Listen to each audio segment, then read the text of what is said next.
Իշն է չգիտեմ։ Նենց Ռուսաստանի հետ հեշտ էր, լավ էր։ Բայց որ ոչ մի բան չեն անում,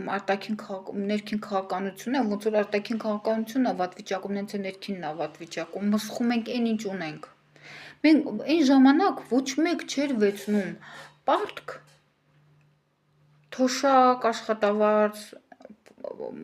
բան տալու համար։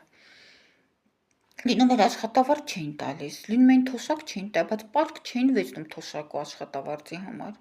Պարտք վեցնում էին միայն մեր պետությունը պարտք վեցնում է միայն այն ժամանակ, որ պետք է գործարան բացեր։ Գործարանը կաշխատի, իր վարկներ կփակի, պարտքներ կփակի, օգուտ էլ կտա։ Գիտեք ինչքան մեկ անց թոշակ անց աշխատավարձ գնացել եկել։ Մեծահասակներն թոշակ չէին տալի, կուտակվում էր պարտքը, թոշակներ մի ես ինչ քանակի չէր, աշխատանքի էին գնում, աշխատանքված չէինք ստանում, հետո վերջում տվեցին, չենք վեցնում պարտք, հետո պարտք ենք վեցնում գործարան բացել, զինվորին նայել, միայն դրա համար ենք վեցնում։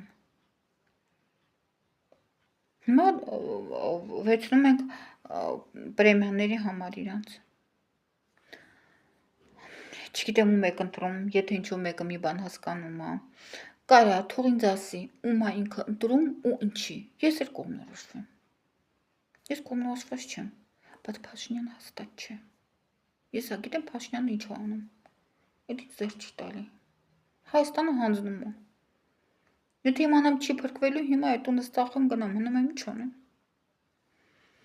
Ինչ անեմ։ Թուրքը գա, հետո վախենալով, հա, մորթելով փախնեմ։ Ընկճված պահի,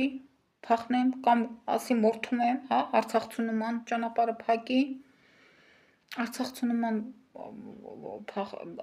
վազելով գնամ վախուց։ Եթե մնալու է այս մորթ